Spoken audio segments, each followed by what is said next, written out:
ऐसी बहुत सारी एग्जांपल्स हैं।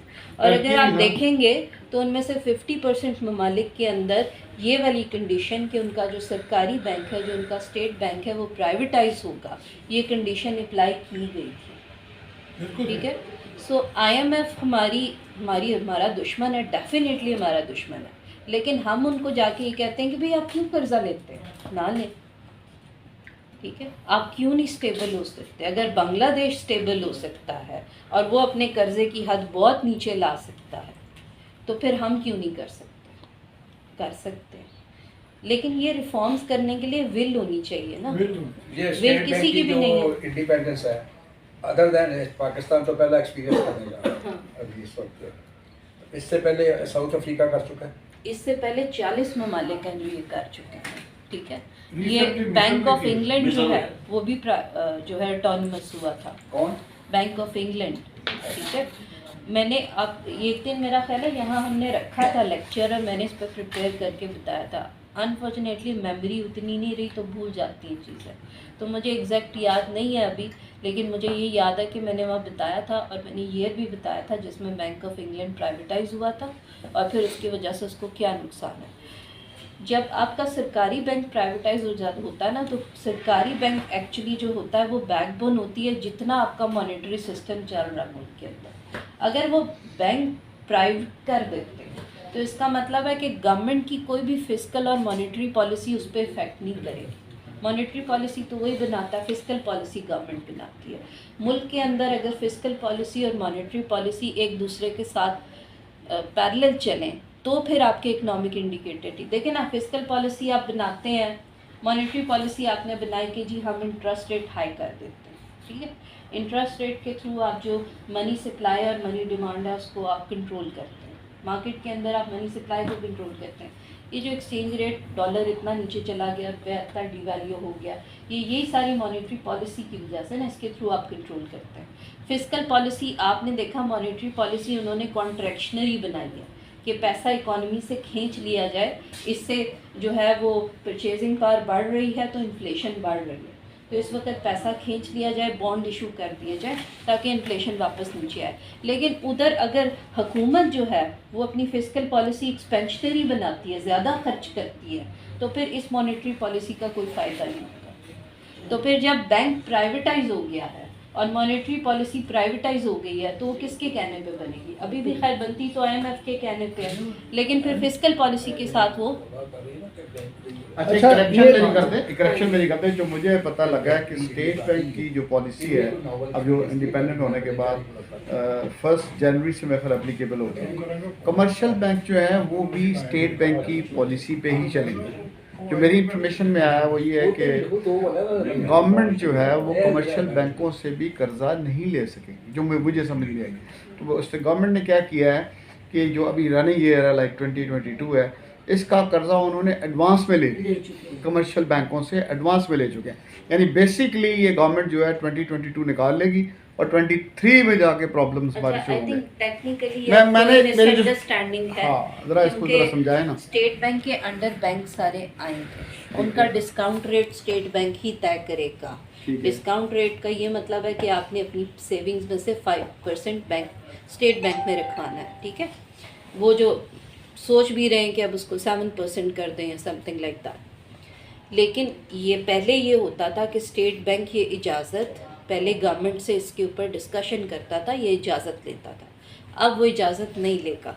अब जब उसका दिल करेगा वो डिस्काउंट रेट भी बढ़ा देगा, जब दिल करेगा वो सेविंग अकाउंट सील कर देगा। ये ऑपरेशन वो अपनी मर्ज़ी से कर सकेगा। लेकिन गवर्नमेंट कमर्शियल बैंकों से कर्जा ले सकती है, हाँ। ठीक है, क्योंकि commercial banks state banks hold नहीं करती। ठीक है, उनकी पॉलिसीज़ बनाती है। होल्ड आपकी स्टेट का ही होता है। पॉलिसी बना दे कि आपने गवर्नमेंट को नहीं देना। हाँ, नहीं देना। क्यों? आपकी ऑडिट्स होते हैं ना, ऑडिट जो है वो फाइनेंस मिनिस्ट्री कराएगी। ठीक है, वो स्टेट बैंक नहीं कराएगा, ये इख्तियार स्टेट बैंक के पास लेकिन नहीं। ये तमाम पॉलिटिकल पार्टीज जो है irrespective of their political orientation और इडियोलॉजिकल कमिटमेंट्स, वो सारी तो स्टेट बैंक की इंडिपेंडेंस की मुखालफत कर रही है। मतलब पीपल्स पार्टी, नून लीग, जमात इस्लामी, सब ने मुखालफत की है पार्लियामेंट में। माइनस तहरीक तो इंसाफ। कीपिंग इन माइंड कि जिस किसी भी गवर्नमेंट आएगी, ठीक है, वो गवर्नमेंट चलाने के लिए जो उसका 50% सोर्स था, कर्जा ही सोर्स था ना, लेकिन उसके लिए तो रेवेन्यू का सोर्स है, वो 50% ख़त्म हो रहा है, तो वो कहाँ से गवर्नमेंट चलाएगी? ये तो किसी की फेवर में भी नहीं है। सिंपल बात है। अच्छा अभी आपने सबसे बड़ा पॉइंट ही असल में ये है, मुखालफत का सबसे बड़ा पॉइंट वो उसका 4th या 5th पॉइंट है, और उसमें यह है कि आपकी स्टेट कर्जा नहीं ले सकेगी ऑटोनमस होने के बाद, ठीक है।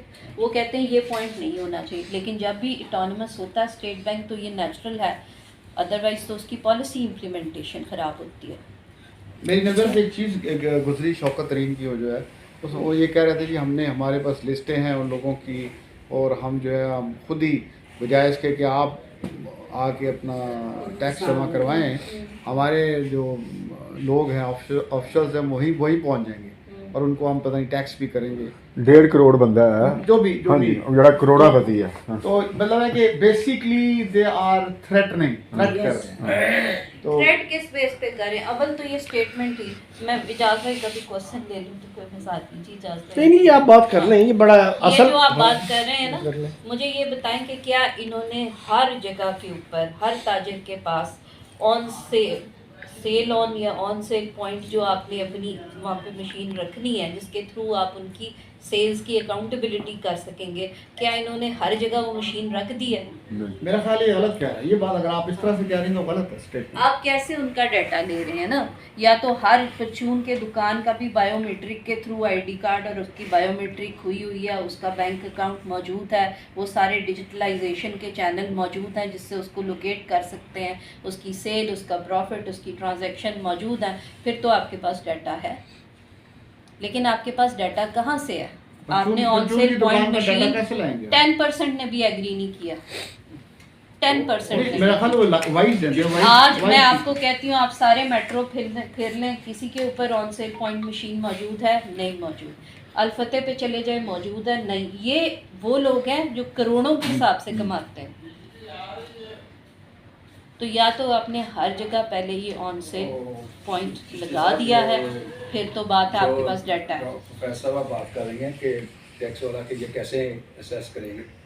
मसलन एक छोटी सी तजवीज़ दे देता है कि अगर आप कोई भी ट्रांजैक्शन करते हैं तो आप कंडीशन कर देंगे बाई चेक हो, सीधी सी बात है कि विदाउट चेक मसलन 100,000 कोई बैंक अकाउंट वाली बात है ना। हाँ, 100,000 से ज़्यादा या 5 लाख कर दें कि 5 लाख से ज़्यादा जो भी, या 5 लाख से ज़्यादा या 5 लाख अगर कोई ट्रांजैक्शन होगी तो वो थ्रू बैंक होगी और बैंक अकाउंट होगी जो ये नहीं करने के लिए तैयार। ਉਹ ਸਰ ਡਾਕੂਮੈਂਟੇਸ਼ਨ ਇਕਨੋਮੀ ਦੀ ਹੋਏਗੀ ਤੇ ਫਿਰ ਹੈ ਨਾ लेकिन यार वो- नहीं, आप सर, डॉक्यूमेंटेशन में लेकिन कोई- इतना बता दें कोई कि मार्केट condition जेड़ी है ना। रखी गई थी कि आपने 50,000 से ऊपर का सोना खरीदना है तो आपने आईडी कार्ड के थ्रू खरीदना है, ठीक है। बाकी सारी चीज़ें तो हम जानते हैं कैसे। मैं आपको अपने बहनोई की एग्जांपल देती हूँ, ठीक है। वो 2 तरह सेविंग करते हैं, वो गाड़ियाँ खरीदते हैं या वो सोना खरीदते हैं, ठीक है। डॉक्टर हैं वो। तो यहाँ वो बैठे हुए थे, सोना महंगा हुआ, आया, उन्होंने कहा जी मैंने इतना सोना लेना है, मेरे पास 12 लाख रुपया पड़ा हुआ है, तो मैं सोच रहा हूँ कि क्या करूँ, बॉन्ड्स खरीद लूँ या सोना खरीद लूँ। उसने कहा, उन्होंने कहा जी, उन्होंने तो कंडीशन लगाई है आईडी कार्ड वाली। वो कहता है जी बात ये, आप मेरे से सोना खरीदे लेकिन आप 4 किस्तों में ख़रीदे, ठीक है, और आप बेटी की शादी के लिए ख़रीद रहे हैं, और पता नहीं उसने 3-4 ऐसे उनको आउटवेज बताए कि इस तरह करके ख़रीदें तो आपको वो शर्त जो है वो नहीं, ताजर खुद नहीं चाहता कि ये वाली शर्त, नहीं चाहता, ठीक है, क्योंकि सबसे पहले तो उसके सेल और उसका प्रॉफिट जो है वो अकाउंटेबल होगा ना, वो करना ही नहीं चाहता। वो कहता है मेरे घर पे आ जाएं, आप मेरे भाई हैं, मेरी अपनी बच्ची की शादी है, इस सिलसिले में मैंने सोना लिया दुकान से, तो मैं उसको शो ही नहीं करूँगा। और उन्होंने वो सोना लेके ख़रीद लिया, वो सेविंग कर लिया। अब उसका वो 12 लाख रुपया, अब इकोनॉमी पे कैसे फ़र्क पड़ता है? उनका वो जो 12 लाख रुपया, अगर उन्होंने कहीं एक जगह फ्रीज़ नहीं कर दिया, सिर्फ अपने लिए नहीं फ्रीज़ कर दिया, तो वो कहीं ना कहीं परचेज़ करेंगे, किसी ना किसी इकोनॉमिकल एक्टिविटी में स्पेंड करेंगे, तो वो इकोनॉमी के अंदर रोटेट होगा, ठीक है। ऐसे रोटेट होगा, इकोनॉमिकल एक्टिविटी आएगी, जॉब बढ़ेगी, जो पूरा साइकिल है वो कंप्लीट होगा। लेकिन जब आप उसको उठा के फ्रीज़ कर देंगे और सोने की शक्ल में कर देंगे, तो वो कहीं पे भी जो है वो मेन स्ट्रीम इकोनॉमी में नहीं आएगा, उसका कोई फ़ायदा नहीं, वो नॉन प्रोडक्टिव है। इसीलिए आपका पूरा का पूरा रियल एस्टेट नॉन प्रोडक्टिव है और आपकी पूरी इकोनॉमी का 70% पैसा अब यहाँ पड़ा हुआ है। लोग तो खेत बेच के फार्म हाउसेस बना रहे हैं।